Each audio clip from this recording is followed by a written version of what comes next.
Сәлем балалар, 4 сынып қазақ тілі 44 сабақ қорытынды бақылау тақырыбы. Бүгін біз өткен тақырыптарды қорытып, бақылау диктантын жазатын боламыз. Бақылау диктантының тақырыбы көне қала Түркістан.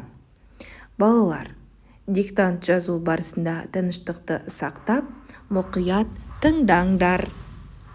Көне қала Түркістан.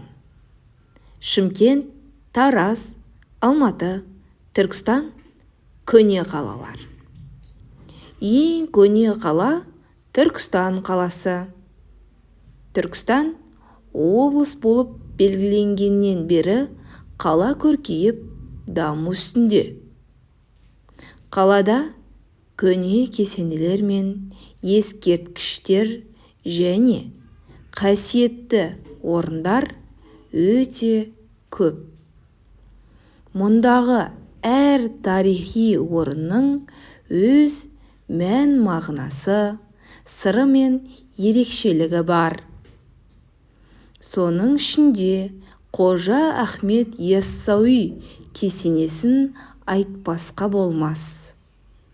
Бұл кесененің қыр-сырын ғалымдар әлі күнге дейін зерттеумен келеді. Кесененің әр қаланған тасына қарап тұрып, адам ерекше ойға батады. Мен үшін Түркістан қасиетті қала. Балалар, бұл диктант 74 сөзден тұрады. Диктант бойынша тапсырмалар. Бірыңғай мүшелердің астын сыз. Соңғы сөйлемді сөйлем мүшелеріне талда. Жарайсыңдар балалар, өте жақсы.